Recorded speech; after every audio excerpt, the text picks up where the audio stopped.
बंधु हरि कारण रहित दयाल। तुलसीदास सटता है भजू छाड़ कपट जंजाल। सियावर रामचंद्र की जय, पवन सुत हनुमान की जय। तुलसीदास जी कहते हैं कि रे मूर्ख, जो प्रभु ऐसे दीन बंधु बिना कारण ही दीन दयाल दया करने वाले हैं, तू छल कपट छोड़कर उनका भजन कर। बोले राम लक्ष्मण मुनि संगा, गए जहाँ जग पावनी गंगा। गाद सुबन सब कथा सुनाई, जय प्रकार सुर सर में आई। अब श्री रामचंद्र जी और लक्ष्मण जी मुनि के साथ वहां गए जहां संसार को पवित्र करने वाली श्री गंगा जी बह रही थी। तब श्री रामचंद्र जी के पूछने पर विश्वामित्र ने पृथ्वी पर गंगावतरण की सब कथा कह सुनाई। अब गंगा जी की कथा आगे आने वाली है। अनुज सहित प्रभु की न प्रणामा, बहुत प्रकार सुख पायो रामा। भगवान ने भाई लक्ष्मण सहित श्री गंगा जी को प्रणाम कर बहुत प्रकार से सुख पाया। पुण्य सुर सारे उत्पत्ति रघुराई, कौशिक सन पूछा सिर नाई। कह मुनि तब कुल में एक राजा, नाम सगर त्यों लोक विराजा। फिर श्री रामचंद्र जी ने विश्वामित्र को मस्तक नवाकर गंगा जी की उत्पत्ति पूछी। मुनि ने कहा, हे राम, तुम्हारे कुल में एक सगर नाम के तीनों लोक में विख्यात राजा हो चुके हैं। तिनके युग भामिन सकुमारी, केसिन ज्येष्ठ सुमित लघु प्यारी। सब प्रकार संपत्ति गुण राजा, सुत विहीन मिन विस्मय राजा। उनकी कोमल अर्धांग वाली स्त्रियां थी, वही केसनी और छोटी सुमिति बड़ी प्यारी थी। सब प्रकार की संपत्ति आदि गुण थे, परंतु पुत्र न होने से राजा के मन में बड़ा दुख था।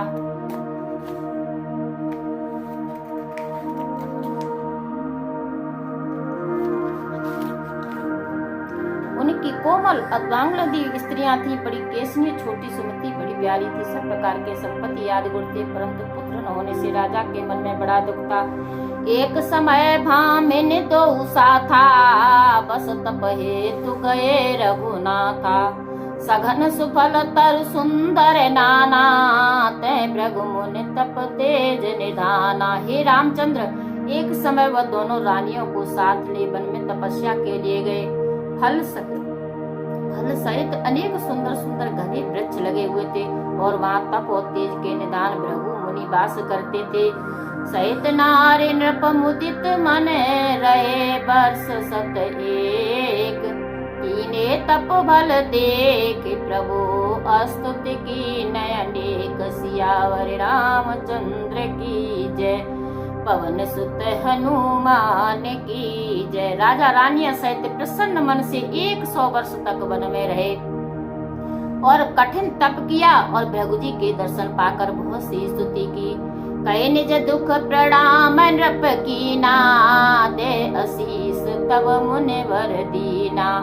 नृप रानी सन मुनि असुभाषा, ले सो बर जो जय अभिलाषा। राजा ने प्रणाम कर अपना दुख कह सुनाया। तब मुनीश्वर ने आशीर्वाद देकर वरदान दिया।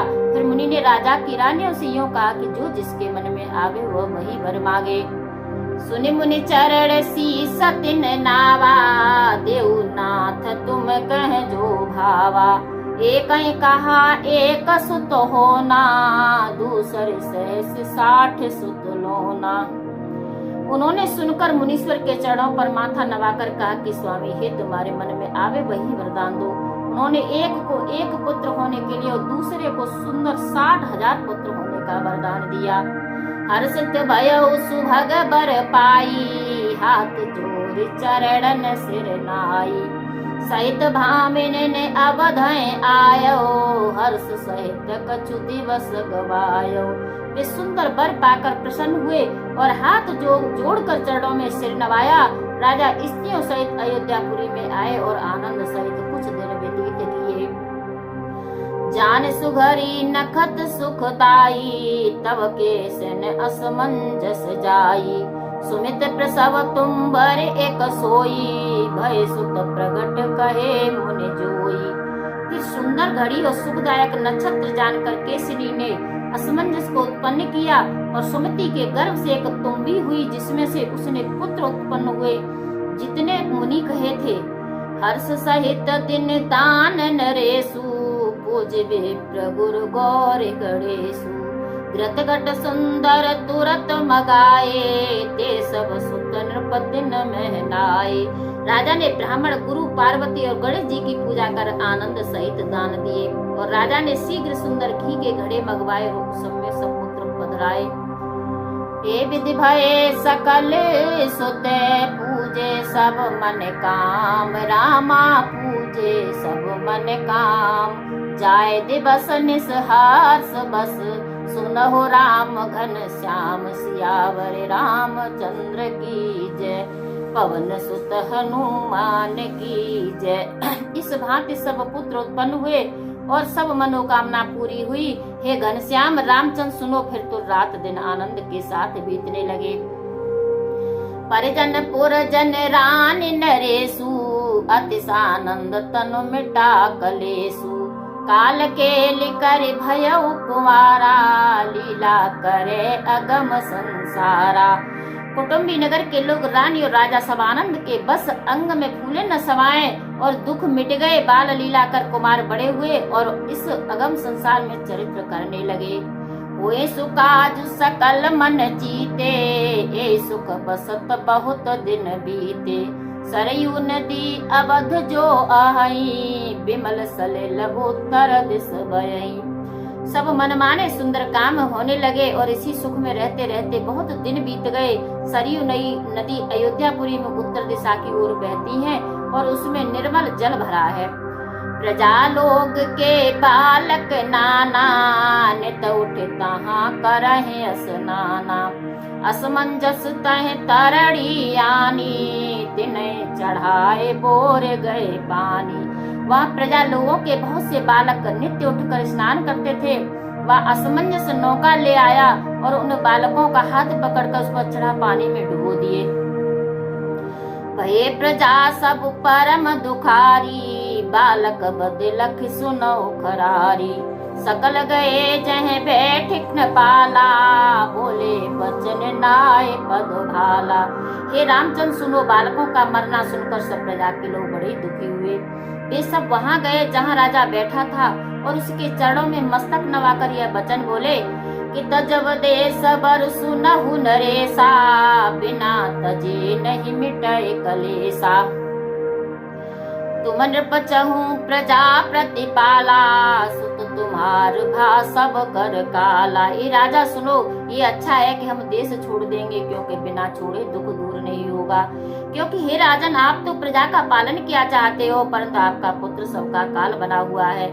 तब सुत कीने पाप बहु और मारे बालक वृंद, तुम कह प्राण समान सुत, सकल प्रजाएं कहो मंद। सियावर रामचंद्र की जय, पवन सुत हनुमान की जय। तुम्हारे पुत्र ने बड़ा पाप किया, जो बालकों का समूह मार डाला। तुमको वह पुत्र प्राण के समान है, परंतु सब प्रजा को बुरा लगता है। प्रजा गिरा सुन धीरज दीना, सुतए देश ते बाहर कीना। तासुत नए जग विदित प्रभाऊ, गुण निधि अंश मान तिह नाऊ। प्रजा की बाणी सुनकर राजा ने सबको धीरज दिया और पुत्र को देश से बाहर किया। उसका पुत्र अंशुमान गुणों का सागर हुआ कि जिसका प्रभाव संसार में उजागर हुआ। बसत हृदय नृप के सो कैसे, फड़े मन मीन सलिल रहे जैसे। गए प्रजा सब निज निज धामा, भये विसोच मनाए विश्रामा।